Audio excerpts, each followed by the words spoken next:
Good afternoon, all. Welcome to today's Cancer Healing Journey Talks. Myself, Annie Jose from Community Outreach Team of Zenonco.io and Love Heals Cancer. Cancer Healing Journey Talks helps cancer survivors and caregivers to share their journey with vast number of survivors and caregivers who have traveled or been traveling through this journey. This can inspire and motivate them for their faster recovery as well. Firstly, I would like to introduce today's speaker, Chandrabhushan Shukla. He is a colorectal cancer survivor. So thank you, Chandrabhushan uncle, for your valuable time. So आप शुरू कर सकते हो। मेरा नाम चंद्रभूषण शुक्ला है। मैं बॉम्बे में रहता हूँ। 2013 में मेरे को कैंसर डिटेक्ट हुआ और पहले तो प्राइवेट हॉस्पिटल में मैं गया था, लेकिन वहाँ का खर्चा देखकर मेरी हिम्मत नहीं पड़ी। तो मेरा जो बेसिकली ट्रीटमेंट हुआ वो टाटा मेमोरियल हॉस्पिटल मुंबई में हुआ है। और जहाँ तक है कि टाटा में ठीक है, रश है, लेकिन मिला जुला कर मेरा अपना सफर तो अच्छा था। और करीब करीब 1.5 साल गए थे ट्रीटमेंट के चक्कर में, कीमो, रेडियोथेरेपी, सर्जरी, उसमें अप्रॉक्सीमेटली 1.5 साल गए थे। और 2014 अप्रैल में मेरी सर्जरी हुई थी और उसके 2 महीने के बाद में 6 राउंड का कीमो था। उसी बीच में 25 साइकिल मेरा रेडिएशन का था। तो ऐसा था कि मिला जुला करके अभी तो देखेंगे तो उस समय मेरे को बहुत ज्यादा तकलीफ ये था, फाइनेंशियली, फिजिकली, सोशली। लेकिन अभी मेरी लाइफ सेटल है। मैं जॉब में हूँ, वो भी मार्केटिंग जॉब में, और 60 साल की एज में भी मैं अपने को एक्टिव रखता हूँ। उसमें मेरा अपना खुद का योगा, उसको प्रेयर समझ लीजिए, आप मेडिटेशन समझ लिए, उसमें मैं ज्यादा बिलीव करता हूँ और उसी के पीछे मैं रहता हूँ बस। और इसके बाद का भी कुछ बताने का बता दीजिए। हाँ मिस अली, हेलो। ठीक है, आपको क्या क्या लक्षण, आपका लक्षण क्या था और इसका निदान कैसे हुआ आपको? हाँ देखिए, मेरा जो लक्षण था ना, उसमें स्टार्टिंग में मेरे ब्लड में थोड़ा सा स्टूल में ब्लड आता था और वो जैसा उसको पाइल्स जैसा मैं समझता था। तो लोकल ट्रीटमेंट किया था जो अपने होते हैं ना कि आयुर्वेद के, इनके, तो 6 महीने तक उसमें मेरे को कोई फायदा नहीं हुआ।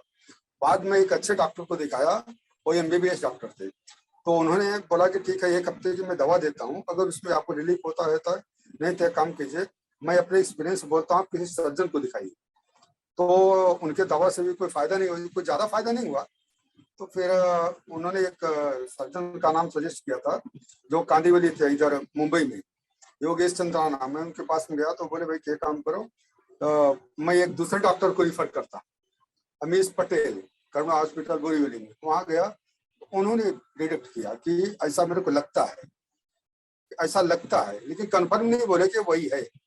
जैसा कि आमतौर पर डॉक्टर बोलते हैं कि आप बायोप्सी करा लो, ये करा लो, उसके बाद में बताएंगे।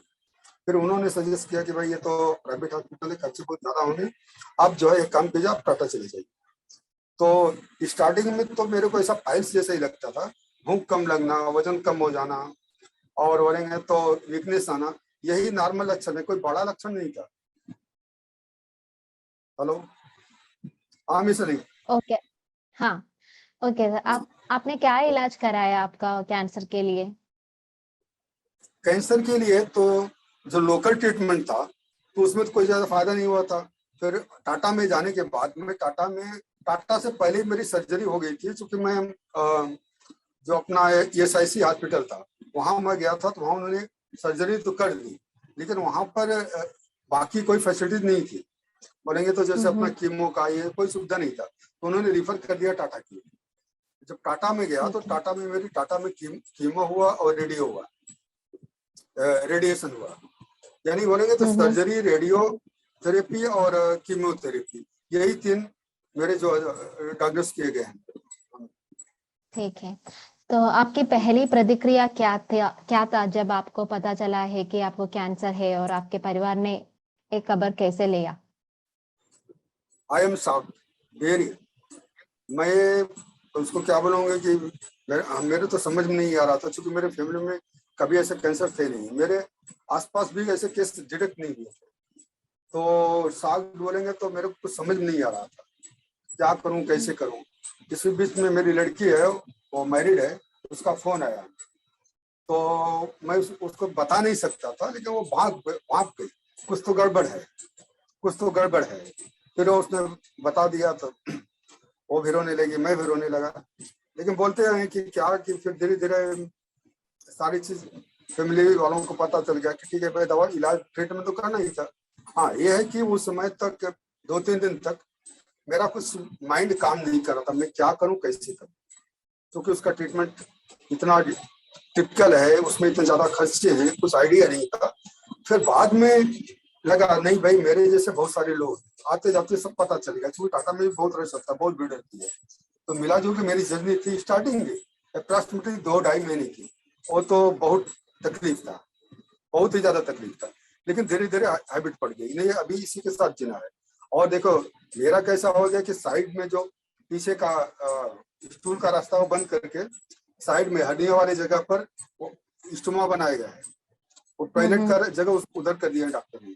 उसको बोले तो वो भी एक तकलीफ था, उसका हर 3-4 दिन में थैली चेंज करना, उसका मैनेज करना और उसके साथ में जीना, तो बहुत तकलीफ था। अप्रॉक्सीमेटली 1.5 साल 2 साल के बाद में फिर मैं अपने अंदर से ही कुछ तो ऊपर वाली कृपा में स्पिरिचुअल हो गया कि भाई जो हुआ अच्छा हुआ, उसको एक्सेप्ट कर लो भाई, इसी के साथ जिंदगी जीना है। आज भी हम लोग उसी के साथ जिंदगी जी रहे हैं। मैं उसके अलावा भी मौसमी एसोसिएशन ऑफ इंडिया उसका कमेटी मेंबर हूँ, लोगों का सेवा देते हैं, जैसे जो भी हो सकता है। हाँ हाँ, ठीक है। आप किसे तो बोलिए क्या बोलिए। आपने कोई वैकल्पिक उपचार आजमाया आपका ट्रीटमेंट के लिए? यस यस मैम, वैकल्पिक मीन्स हेलो हेलो है नहीं, हाँ, वैकल्पिक आपने मीन्स कोई कैसा? हाँ, हाँ सॉरी आयुर्वेदा सॉरी, ट्रीटमेंट किया आयुर्वेदिक, ना? हाँ नहीं नहीं, हाँ मेरा आयुर्वेदिक का ट्रीटमेंट जो एक्चुअल में क्या था वो उसके पहले था। जो सर्जरी के पहले मैं आयुर्वेदिक में गया था, लेकिन वहां से मेरे को कोई भी बेनिफिट नहीं हुआ था। फिर हाँ बोलेंगे तो एलोपैथी से मेरी लाइफ बची, आयुर्वेद से मेरे को कोई भी 5% भी बेनिफिट नहीं हुआ। मैंने इसके पहले मतलब कैंसर का तो ट्रीटमेंट नहीं किया था, लेकिन जो मेरे ब्लड जा रहे थे, स्टूल में प्रॉब्लम था, उसका मैंने ट्रीटमेंट किया था आयुर्वेद के थ्रू। तो मैं तो किसी को सजेशन भी नहीं दूंगा भाई, अगर ऐसा कुछ है तो आप किसी अच्छे सर्जन से मिलिए, अच्छे डॉक्टर से मिलिए, आयुर्वेद में मत जाइए, मेरा नहीं अपना भरोसा है। हाँ, मैं नहीं बोलता हूँ कि आयुर्वेद बुरा चीज है, होम्योपैथी बड़ी बुरी चीज है, गलत चीज है, लेकिन मेरे को नहीं बेनिफिट हुआ तो मैं आपसे कैसे वो करूँ? ठीक है। हाँ बोलिए बोलिए। तो आपने अपनी भावनात्मक भलाई के कैसे प्रबंधित किया? हाँ ये बात है। अच्छा, इतनी अच्छी हिंदी बोलती हैं आप, इतनी अच्छी हिंदी बोल रही है भावना। इमोशनल मैनेजमेंट कैसा हो गया ना, सेल्फ अपने को ऐसा स्पिरिचुअली कुछ हो गया, ऐसे कुछ टाइप के लोग मिल गए जो मेरे को सजेस्ट करते थे भाई जो अच्छा हुआ ये हुआ। और फिर जब भी मेरे को टाइम मिला तो मैं कुछ जो अपना रिलीजियस बुक है वो पढ़ना शुरू किया, और कुछ जो स्पिरिचुअल गुरु हैं, क्योंकि तभी मैं बेड पर था और घर में ही था, तो उनको मैं सुनना शुरू किया। इसी बीच में कुछ ऐसे प्रोग्राम हुए जो मोटिवेशनल प्रोग्राम होते थे, जहाँ पर 1-2 जगह जाने का मिला, तो ऐसा लगा नहीं भाई दुनिया बहुत बड़ी है, अपनी जगह से अपने कब्र से निकल के देखो तो बहुत सारा। और फिर वहाँ का एटमॉस्फेयर ही ऐसा था टाटा का, मुझसे ज्यादा परेशान लोग, बहुत बहुत ज्यादा परेशान लोग, बहुत ज्यादा फिजिकली फाइनेंशियली वो थे। उनको देखकर अपने को लगा नहीं मैं तो बेटर हूँ, उनसे बेटर हूँ, क्योंकि मेरे लाइफ का एक बहुत बड़ा हिस्सा मैंने जी लिया था। अप्रॉक्सीमेटली 53 ईयर में 53 ईयर में मेरे को कैंसर हुआ था। यहाँ 8 साल के बच्चे, 10 साल के बच्चे, 12 साल की लड़कियां, और वो भी ऐसे ऐसे, किसी को ब्रेस्ट का, किसी को किसका, किसी को कैसा कैसा, तो देख के मेरे को लगा नहीं ठीक है, मतलब अपनी लाइफ तो जी लिया, मेरे ऊपर ज्यादा रिस्पॉन्सिबिलिटी थी नहीं। जो इमोशनली में अटैच था मेरी माँ के साथ में खाली वही था कि मेरी माँ भी बीमार थी उस समय, उसको वाला प्रॉब्लम था कि जब तक माँ जिंदा है मेरी लाइफ बच जाए, लेकिन नहीं, वो भी 8 साल तक जिंदा थी, अभी तो मरी है 7 साल पहले, मैं भी जिंदा था, ऐसा कुछ हुआ नहीं। हाँ स्टार्टिंग में तो बहुत सारा। तो आपका सपोर्ट सिस्टम कौन कौन था? हाँ मेरे सपोर्ट सिस्टम में देखिए, एक तो कैसा था फैमिली के अलावा भी मेरा जो अपना एस्ट्रोनॉमी एसोसिएशन ऑफ इंडिया है, जो इंडियन कैंसर सोसाइटी का ही एक पार्ट है, उनसे हमको बहुत ज्यादा मिला है, सच बोलूं तो।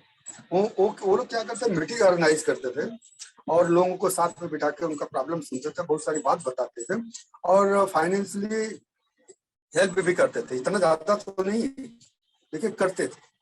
तो उससे लगा नहीं भाई, लाइफ जिया जा सकता है, किसी के भरोसे लाइफ जिया जा सकता है। ठीक है अंकल। तो आपका एक्सपीरियंस डॉक्टर्स और अदर मेडिकल स्टाफ के साथ का एक्सपीरियंस कैसे था?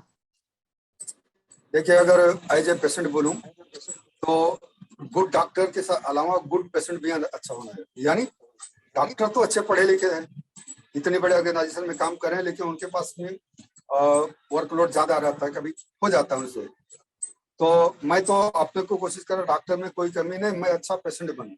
मैंने अपने को यही मोटिवेट, अच्छा पेशेंट बनो। डॉक्टर तो अच्छे हैं, डॉक्टर में कोई बुराई नहीं है, गुड पेशेंट बनो। डॉक्टर जो हाई एजुकेट इतना हाई पढ़ा लिखा आदमी है तो वो गलत होगा नहीं। हाँ, वो जो बोल रहे हैं उसी को फॉलो करो। क्योंकि मैं जात से ब्राह्मण हूँ, तो मेरा थोड़ा सा रिलीजियस इशू भी था, आप समझ गए नहीं? हाँ, तो हाँ, मैंने समझ उसको गए अंकल। साइड किया कि भाई नहीं, जब तक मेरी ट्रीटमेंट चल रहा है मैं वेज नॉन वेज या ये सब कोई भी चीज नहीं दूंगा। जैसा डॉक्टर सजेस्ट करेगा वैसा मैं अपने को वो करूंगा। बात की बात ठीक है, कोई बात नहीं। तो अभी ओके मैं फिजिकली बहुत फिट हूँ। हाँ। ओके। सो ये यात्रा में किन चीजों ने आपकी मदद की और आपको खुश किया?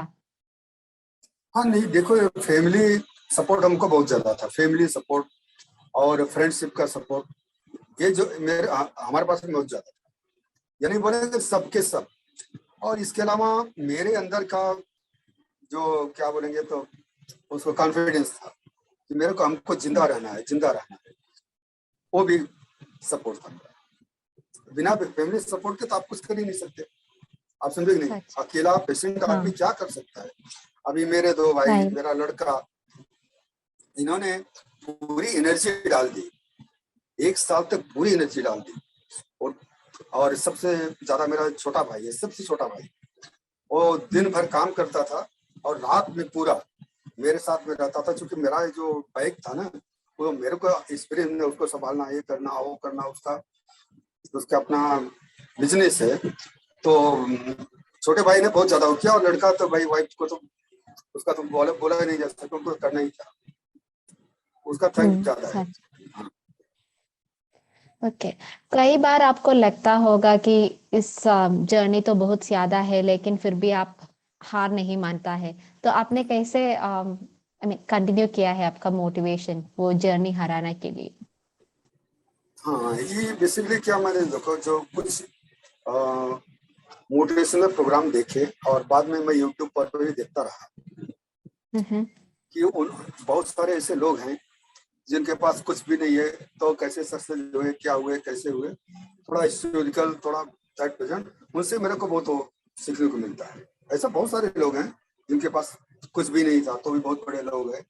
तो वो मेरे लिए बनेंगे तो क्या उसको हिंदी में बोलेंगे प्रेरणा के स्रोत, मेरे आइडियल थे, मैं उनको मानता हूँ। उसकी एनर्जी मिलती है ना।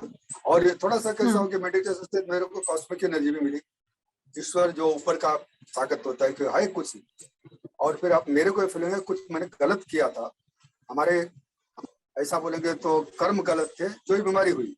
नहीं, कोई ऐसा कुछ मेरा नेचर भी नहीं था कि जो बीमारी हो। बीमारी तो कोई किसी को भी हो सकता है, 2 साल 3 साल 5 साल के बच्चों को भी हो जाती है, तो ठीक है, कोई बात नहीं। उसको मैंने एक्सेप्ट कर लिया, मैंने कुछ गलत किया था, मेरे को बीमारी हुई, उसका ट्रीटमेंट हमको ही करना है और उसके अलावा जीना नहीं। और हाँ, बोलिए। क्या आपने आपका जीवन शैली में कोई बदलाव किया है कैंसर के बाद? हाँ, बदलाव किया, हाँ, बहुत ज्यादा किया। पहली बात तो मैं लेट नाइट बोलेंगे तो सुबह भी लेट, सब कुछ लेट था। अभी मैंने सब कुछ चेंज कर दिया, चेंज किया है। 9 बजे तक, 9:30 बजे का खाना मैंने खा लिया तो खा लिया, नहीं तो उसके बाद मोस्टली ऐसा नहीं, एक आध बार की बात छोड़िए, लेकिन मेरा जो रूटीन है, रूटीन में पहले मैं 11:30-12 बजे खाना खाता था, 10 बजे आता ही था। अभी मैंने ये किया है कि 9 सवा 9 बजे तक खाना खा लो, थोड़ा खाने के बाद घूमो टहलो, सुबह जल्दी उठ जाओ। सुबह मेरी आदत हो गई 4:30-5 के आसपास बैठ जाता हूँ, फिर वही प्रेयर करता रहता हूँ। कुछ भजन जो मन में आया वो कर लिया, थोड़ा सा टाइम मिला तो एक्सरसाइज किया, नहीं तो जॉब पर भी जाना रहता है। तो ये तो मैंने चेंज किया, बहुत ज्यादा चेंज किया, और खाली ज्यादा टेंशन लेने वाला काम बंद कर दिया। जो मिल रहा है, यानी जो भी हो रहा है उसको एक्सेप्ट कर लो। घर में अच्छा बुरा हो रहा है उसको एक्सेप्ट कर लो, अपने लाइफ में अच्छा बुरा हो रहा है उसको एक्सेप्ट कर लो। उसमें कुछ झगड़े करने या उससे कोई फायदा नहीं। तो मैंने एक्सेप्ट करना सीखा, जो भी हो रहा है अच्छा हो रहा है उसको एक्सेप्ट करना। ये तो किया मैंने अपनी लाइफ, जो कि पहले नहीं था। क्या आपको लगता है कैंसर ने आपको पॉजिटिवली चेंज किया है? 100%। मैं ट्रेडिशनल फैमिली से था, वहाँ कुछ प्रॉब्लम थे। कैंसर ने हमको, मेरी लाइफ को एक अलग दिशा दी, वो उसमें 100%। मैं पहले जो निगेटिव रहता था वो अभी मैं 100% बोलेंगे तो 100% काफी कुछ पॉजिटिव रहता। मेरी थिंकिंग पॉजिटिव कि बहुत सारे प्रॉब्लम के साथ में भी आप जी सकते हो। बहुत सारे प्रॉब्लम के साथ में भी आप जी सकते हो। पहले कैसा था, छोटे प्रॉब्लम से मैं नर्वस हो जाता था, डिसीजन नहीं ले सकता।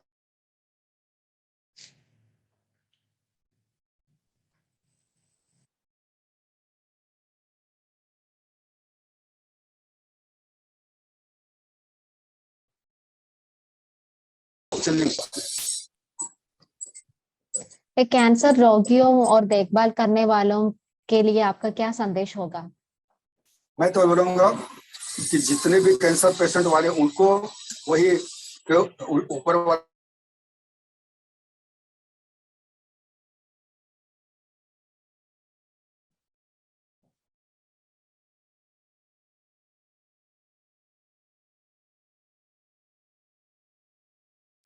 बुरी बातें न सोचे। वो कैंसर वालों लड़ सकते हैं, कैंसर जैसी बीमारी को हरा सकते हैं। नर्वसनेस ने बिल्कुल न ले, जो हो रहा है अच्छा हो रहा है, जो हो रहा है अच्छा हो रहा है, बस इस चीज को वो करें और वो जीत सकते हैं। आपने इलाज के अपने डर को कैसे दूर किया, या साइड इफेक्ट्स को आपने कैसे मैनेज किया है? हाँ, ये थोड़ा सा देखिए, जो साइड इफेक्ट थे ये तो थे, और बॉडी में कालापन पड़ जाना, बड़े बड़े ब्लैक ब्लैक टाइप का हो जाना, और थोड़ा हेयर लॉस, ये सब प्रॉब्लम, वीकनेस, ये प्रॉब्लम थे। लेकिन डॉक्टर बोले थे कि धीरे धीरे सब दूर हो जाएगा। तो जब भी मैं एक्सरसाइज करना शुरू किया, योगा करना शुरू किया, तो हमको तो ज्यादा दिन नहीं है। हेलो हेलो हाँ अंकल, मैं इधर हूँ अंकल, बोल देना। हेलो हेलो अंकल, आप सुन सकते हैं? हाँ हाँ, मैं सुन। तो 3-4 महीने के बाद मैं धीरे धीरे नॉर्मल हो गया, सब ज्यादा प्रॉब्लम नहीं हुआ। ठीक है, तो क्या आप किसी सहायता समूह में शामिल हुए हैं? आपने बोला है आप पोस्टोमी एसोसिएशन ऑफ इंडिया में शामिल हुई है, तो उस समय आपने किसी सहायता समूह का उपयोग किया है क्या आपका कैंसर जर्नी का टाइम में? नहीं, तभी तो मेरे को किसी सहायता समूह ने कोई सहयोग नहीं किया था। आफ्टर ट्रीटमेंट के बाद में है, हमें पता भी नहीं था, मैं मालूम नहीं था। बाद में मालूम पड़ा कि नहीं भाई, ऐसे लोग ऐसा सिचुएशन है। वो तो मेरी जर्नी के 3 साल के बाद की बात है, इसके पहले तो हमें मालूम नहीं था कुछ, किसी भी ठीक है, ऐसा एनजीओ के बारे में जानकारी नहीं थी। Okay uncle. तो अगर आपको अपनी यात्रा में एक वाक्य में समराइज करना है तो क्या होगा वो एक लाइन? देखिए, एक लाइन में तो ही है, जिंदगी लाइफ को एंजॉय कीजिए, जो हो रहा उसको एक्सेप्ट कीजिए, जो होने वाला होगा। एक्सेप्ट करना सीखिए, अच्छी बुरी हर चीज एक्सेप्ट करना सीखिए। उसी के साथ में यानी प्रॉब्लम का सॉल्यूशन खोजना शुरू कीजिए। बोलेंगे अब मैं यही सब यूज कर सकता हूँ, इससे ज्यादा कुछ नहीं। यानी जो प्रॉब्लम है उसका सॉल्यूशन खोजिए और हैप्पी रहिए, सारे सॉल्यूशन मिल जाएंगे। कहने का मतलब अगर प्रॉब्लम है तो उसका सोल्यूशन है, बीमारी है तो उसका ट्रीटमेंट है। सच। यस, बोलिए।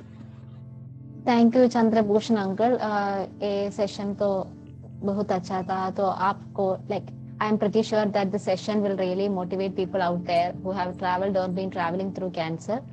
So thank you so much, uncle.